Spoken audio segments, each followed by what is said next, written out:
નમસ્કાર વિદ્યાર્થી મિત્રો, આજે આપણે પ્રકરણ 3 પૃષ્ઠફળ અને ઘનફળનો અભ્યાસ કરવાનો છે.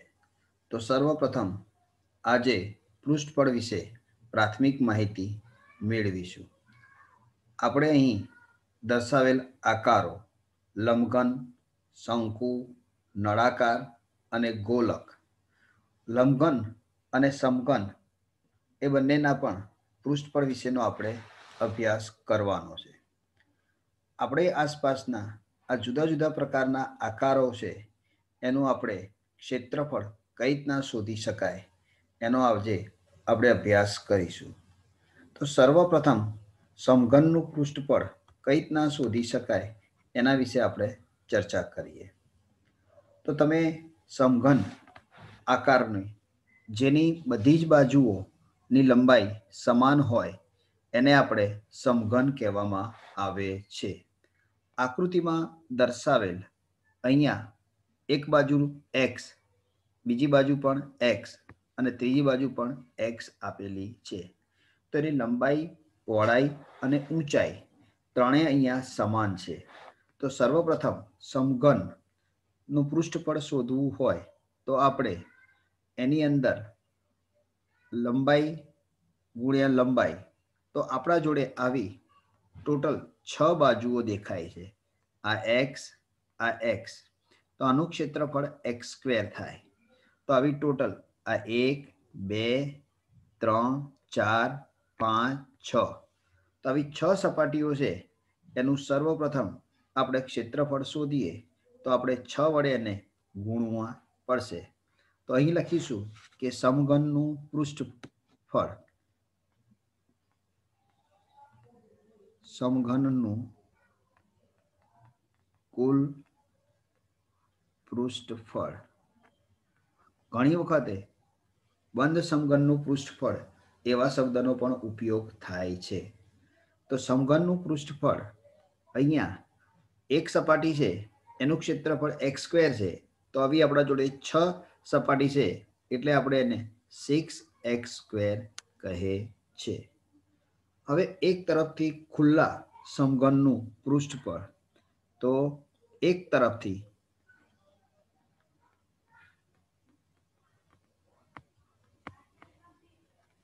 ખુલ્લા સમઘનનું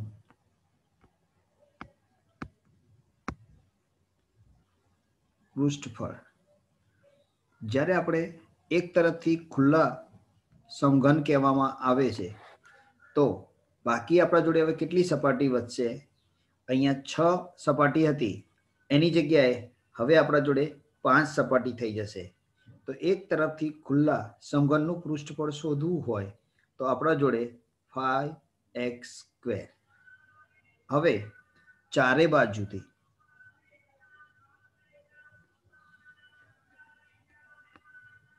બાજુ વાળા સમઘન નું પૃષ્ઠફળ, તો ચારે બાજુ વાળા સમઘનનું આપણે પૃષ્ઠફળ શોધવું હોય તો એની અંદર આપણે ફરતેની ઉપરની સપાટી અને નીચેની સપાટીને ગણતરીમાં લેવા આવતી નથી. તો આપણે 4 સપાટીનું પૃષ્ઠફળ શોધવું હોય તો 4x² થશે. તો આપણે અહીંયા વિદ્યાર્થી મિત્રો સમઘન છે એના આ 3 સૂત્રો આપણા માટે ખૂબ અગત્યના છે. ચાલો હવે આપણે લંબઘનના પૃષ્ઠફળ વિશે અભ્યાસ કરીએ.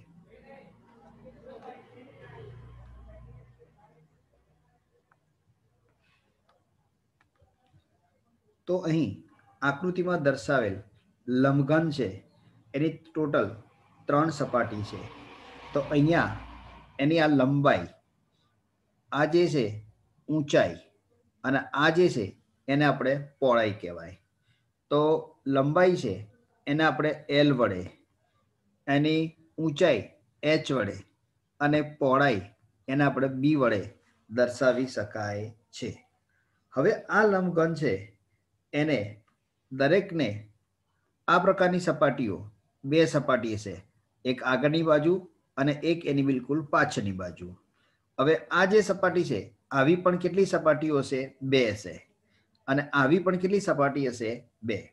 તો સૌ પ્રથમ આપણે સમજીએ કે અહીંયા આપેલો લંબઘન છે એને સપાટીઓના ક્ષેત્રફળ વિશે વિચારીએ.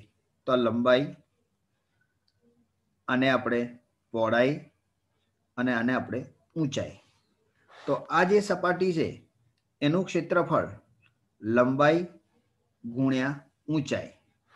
હવે આ જે સપાટી છે એનું આપણે ક્ષેત્રફળ જોઈશું તો BH, અને એવી રીતના આ જે સપાટી છે એનું ક્ષેત્રફળ જોઈશું તો આપણા જોડે લંબાઈ ગુણ્યા પહોળાઈ. આવી દરેકની કેટલી સપાટીઓ હશે? 2 સપાટી હશે. તો આપણે દરેકને 2 વડે ગુણવામાં આવશે. તો સર્વપ્રથમ લંબઘનનું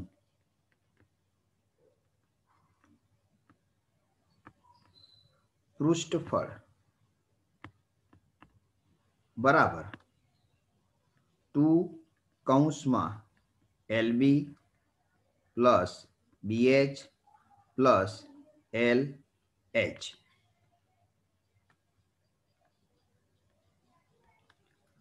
હવે આપણે લંબઘનનું કુલ પૃષ્ઠફળ આપણે શોધ્યું. હવે એની ચારે દિવાલોનું જ્યારે શોધવાનું હોય તો તેની ચારે બાજુઓનું જ્યારે પૃષ્ઠફળ શોધવું હશે તો એની અંદર ઉપરની સપાટી અને નીચેની સપાટીને ગણતરીમાં લેવામાં આવતી નથી. એટલે આપણે આ ઉપરની સપાટી અને એવી બિલકુલ નીચેની સપાટી એટલે આપણા જોડે LB અને નીચેવાળો LB બંનેના ક્ષેત્રફળ લેવાના નહીં. તો ચારે બાજુનું લંબઘનની ચારે બાજુનું પૃષ્ઠફળ બરાબર 2 કૌંસમાં BH પ્લસ LH. આપણે આને બીજી રીતે લખવું હોય તો આમાં તમે જોશો તો એમાં H કોમન નીકળે છે. તો 2H કૌંસમાં L પ્લસ B પણ આપણે લખી શકાય. તો આપણે આ રીતે લંબઘનની ચારે બાજુનું પૃષ્ઠફળ શોધી શકાય છે. હવે જો લંબઘનની એક તરફથી ખુલ્લો હોય અને એનું આપણે પૃષ્ઠફળ શોધવું હોય તો અહીં એક તરફથી ખુલ્લા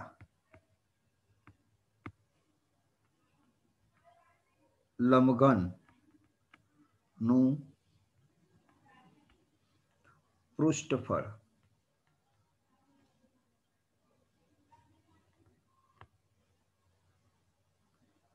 તો એક બાજુથી ખુલ્લા લંબઘનનું આપણે પૃષ્ઠફળ શોધવું હોય તો શું કરીશું?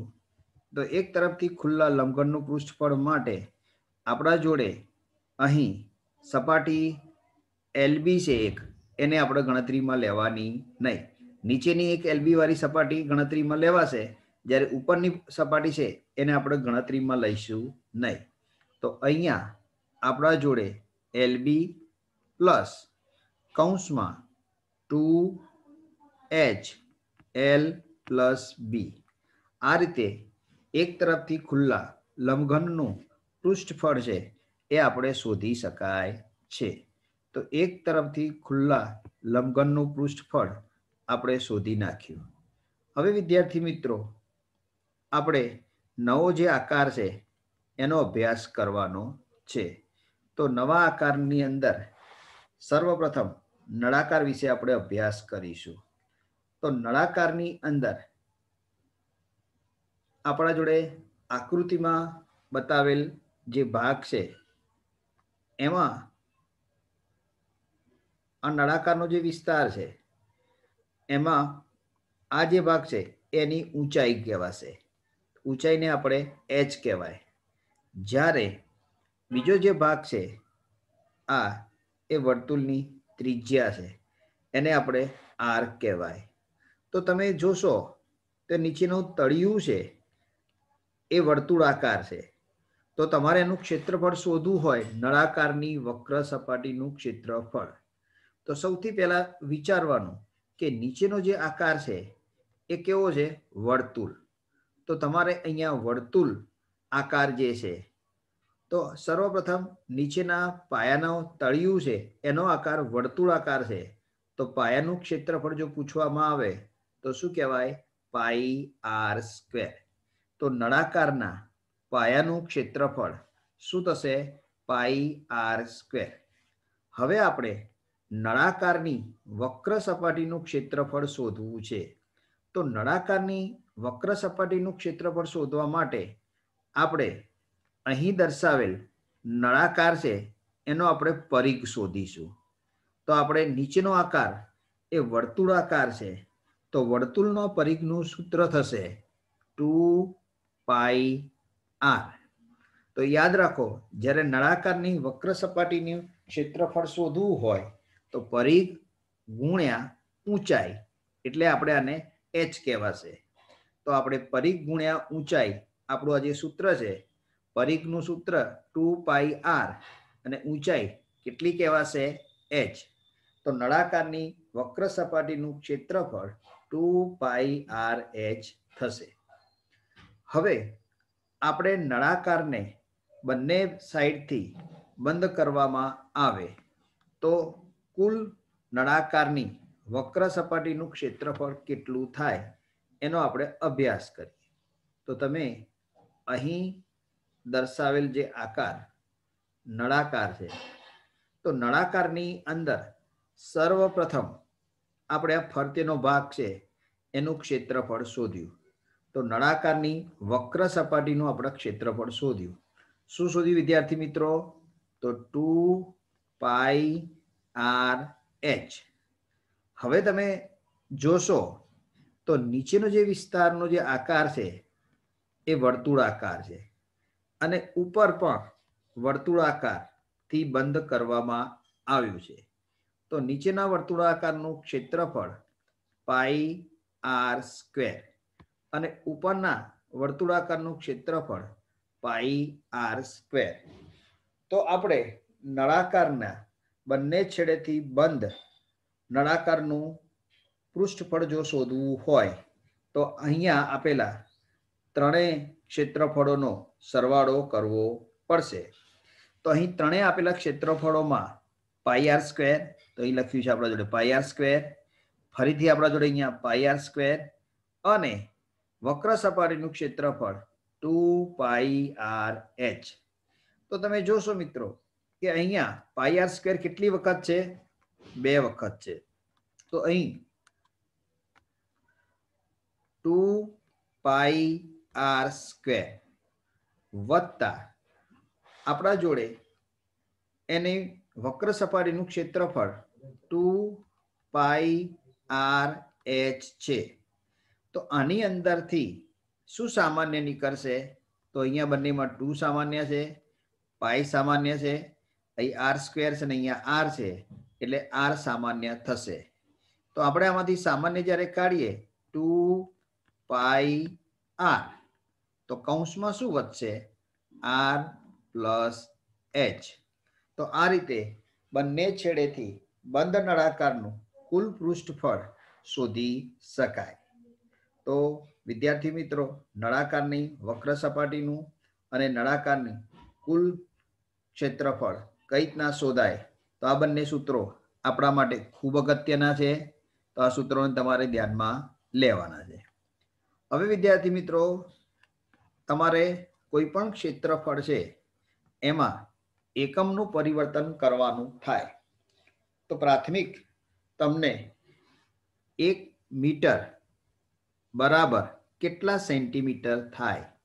તો 1 મીટર બરાબર આપણે 100 સેન્ટીમીટર થાય. એ રીતે આપણા જોડે અહીં આપેલા જે એકમો છે એને આપણે ચોરસ મીટરમાં લેવા હોય તો અહીંયા લંબાઈ 1 મીટર હોય અને પહોળાઈ પણ 1 મીટર હોય. તો આ મીટરના સેન્ટીમીટરમાં ફેરવવા હોય તો આ 1 મીટર છે એના સેન્ટીમીટર કેટલા થશે? 100 સેન્ટીમીટર. એવી રીતના આ 1 મીટર છે એના કેટલા સેન્ટીમીટર થશે? 100 સેન્ટીમીટર. તો આપણે આ બંનેનો ગુણાકાર કરીએ તો એનું ક્ષેત્રફળ સેન્ટીમીટરમાં કેટલું થશે એ શોધવું છે.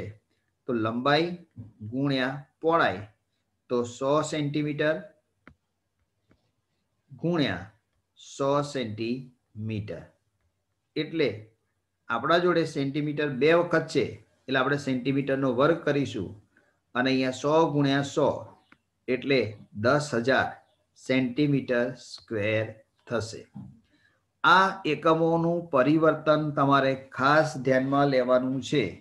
તો ઘણી વખતે આપણે ચોરસ મીટરનું ચોરસ સેન્ટીમીટરમાં રૂપાંતર કરવું હોય તો 1 ચોરસ મીટર બરાબર 10,000 ચોરસ સેમી થાય, એ યાદ રાખી લેવાનું છે.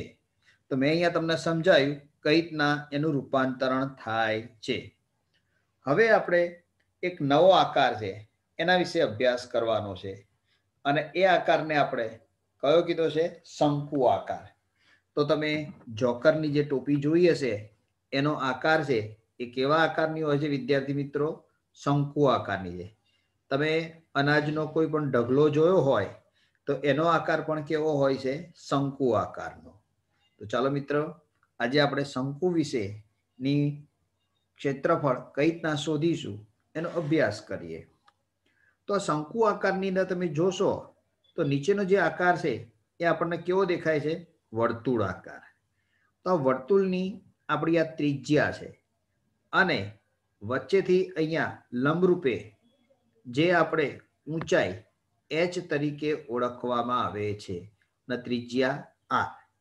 હવે આ જે ત્રાસો ભાગ છે એને આપણે તિર્યક ઊંચાઈ, તો ત્રાસા ભાગને ત્રાસી ઊંચાઈ, તિર્યક ઊંચાઈ, આડી ઊંચાઈ આવા શબ્દો તરીકે ઓળખવામાં આવે છે.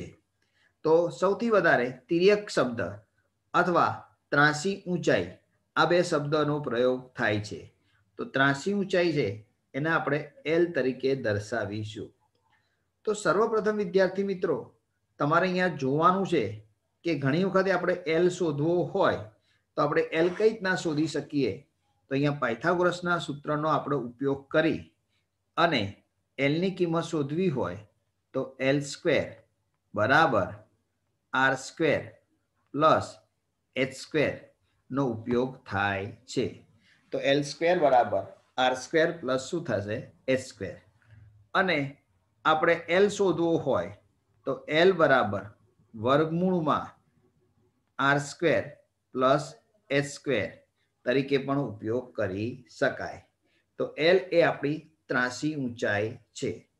તો સર્વપ્રથમ શંકુના પાયો જે છે એનું ક્ષેત્રફળ, તો આ વર્તુળાકાર છે તેનું ક્ષેત્રફળ થશે પાઈ r સ્ક્વેર. હવે શંકુની વક્ર સપાટીનું ક્ષેત્રફળ શોધવું હોય તો અહીં આ જે ફરતેનો ભાગ છે એનું શંકુની વક્ર સપાટીનું ક્ષેત્રફળ કહેવાય.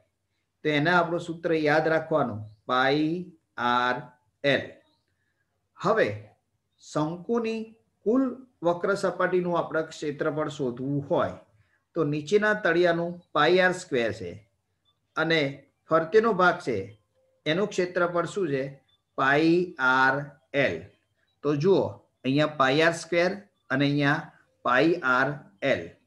તો આમાંથી આપણે પાઈ r ને કોમન કાઢીએ તો r પ્લસ l.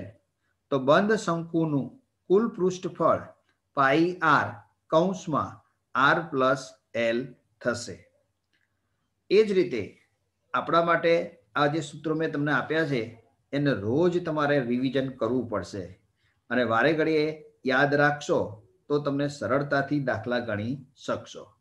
હવે આપણે ગોલક અને અર્ધગોલક છે એના પૃષ્ઠફળ વિશેનો અભ્યાસ કરીશું. બહુ સરળ સૂત્ર છે. તો સૌથી પહેલા આપણે અહીંયા જે ગોલક દર્શાવવામાં આવેલો છે તો તમે વર્તુળનું ક્ષેત્રફળ યાદ રાખો તો વર્તુળનું ક્ષેત્રફળ પાઈ r સ્ક્વેર છે. તો અહીંયા ફક્ત એક જ વસ્તુ યાદ રાખવાની છે. તો આપણા જોડે આવા કેટલા વર્તુળો અહીંયા બને છે? 4 વર્તુળ બને છે આના ફરતે. તો આપણે ગોલકની વક્ર સપાટીનું પૃષ્ઠફળ લેતા હોય તો શું લખી નાખવાનું? 4πr². જો તમારે સરળતાથી યાદ રાખવું હોય તો 4 ગુણ્યા વર્તુળનું ક્ષેત્રફળ.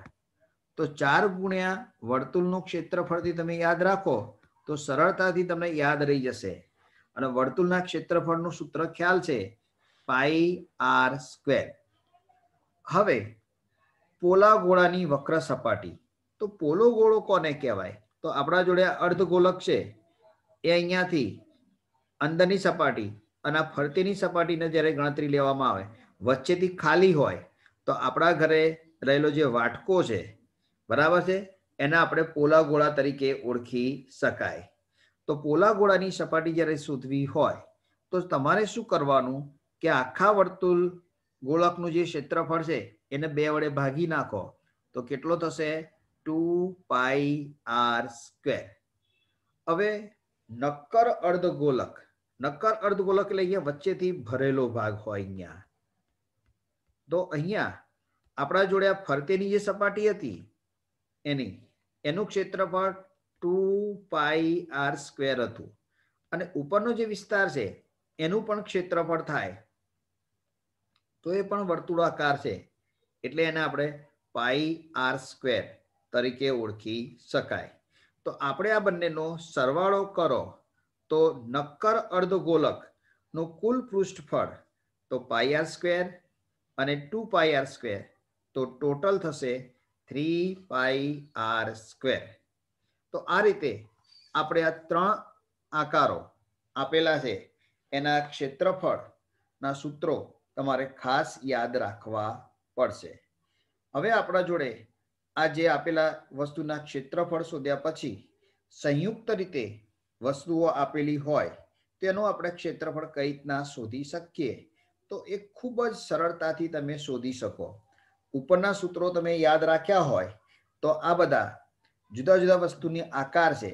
તો અહીં જો વિદ્યાર્થી મિત્રો, ઉપરનો આકાર કેવો છે? શંકુ. તો અહીંયા આપણે શંકુની વક્ર સપાટીનું ક્ષેત્રફળ લેવાનું.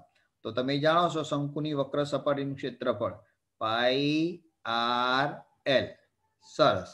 હવે આપણા આ નીચે જે આકાર છે એ કેવો છે? નળાકાર. તો નળાકારની વક્ર સપાટીનું ક્ષેત્રફળનું સૂત્ર લેવાનું. તો નળાકારની વક્ર સપાટીનું ક્ષેત્રફળ શું થશે?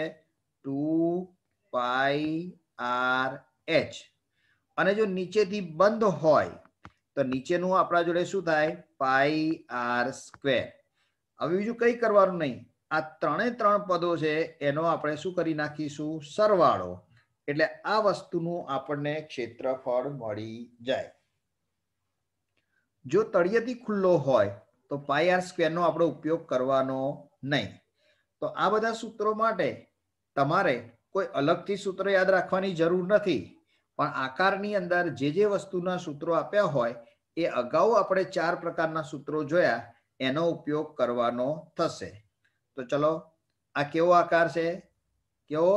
શંકુ. Very good. આ પણ કેવો આકાર છે? શંકુ. અને વચ્ચેનો આકાર કેવો છે આપણા જોડે? નળાકાર. તો આપણે શંકુની વક્ર સપાટીનું ક્ષેત્રફળનું સૂત્ર શું થશે? πr². હવે નળાકારનું શું થશે? 2πrh. અને બીજો શંકુ છે એ પણ આવું જ થશે, πrl. તો કેટલી વખત થાય આવા πrl?